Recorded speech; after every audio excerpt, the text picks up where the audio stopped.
Bismillahirrahmanirrahim. Pak A.R. Fakhrudin yang sering kita kenal dengan Pak A.R. Pada usia 18 tahun beliau mendapatkan tugas dari pimpinan pusat untuk berdakwah atau menjadi guru di Palembang, Sumatera. Suatu saat beliau berangkat ke SMP harus melalui rumah salah seorang tokoh ulama yang kebetulan sangat membenci Muhammadiyah. Setiap lewat di depan rumah, Pak A.R. selalu mengucapkan Assalamualaikum sampai dengan lengkap. Tetapi tidak pernah dijawab dengan lengkap oleh ulama tersebut. Tetapi beliau tidak bosan untuk senantiasa mengucapkan salam acap kali melewati rumah dan bertemu dengan angku ulama tersebut. Hingga suatu saat ulama itu menjawab, Waalaikumsalam warahmatullahi wabarakatuh. Maka Pak A.R. Fakhrudin kemudian berhenti, balik kanan dan kemudian saling bersalaman. Angku ulama itu bertanya, apakah Tuan dari Yogyakarta? Jawab Pak A.R., betul, saya dari Jogja. Apakah Tuan Muhammadiyah? Iya, saya warga Muhammadiyah. Loh, kok orang Muhammadiyah baik?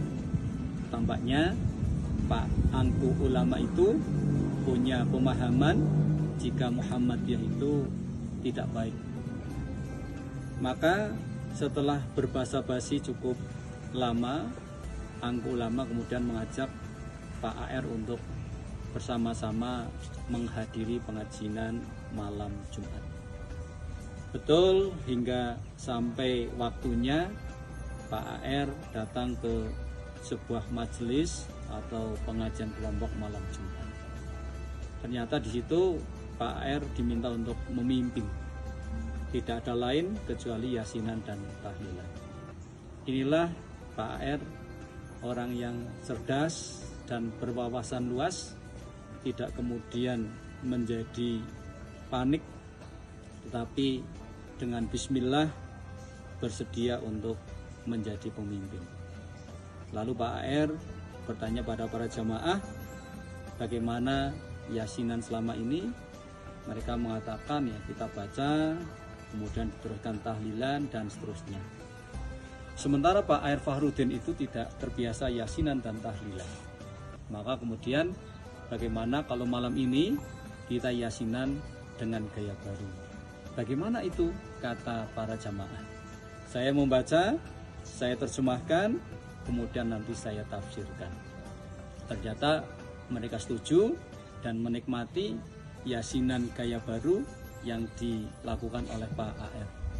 Mereka merasa mendapatkan ilmu yang baru, maka Pak angku ulama pun meminta agar Jumat berikutnya beliau berkenan untuk memimpin yasinan itu. Saudaraku, ternyata kita hidup di sebuah tempat yang berbeda pemahaman dengan kita juga ternyata bisa eksis. Kita bisa memberikan warna tanpa kehilangan identitas kita.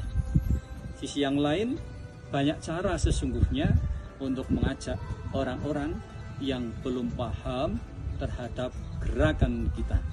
Jika gerakan kita, metode kita, strategi kita dapat diterima, insya Allah dakwah dimanapun akan bisa diterima. Wallahu a'lam.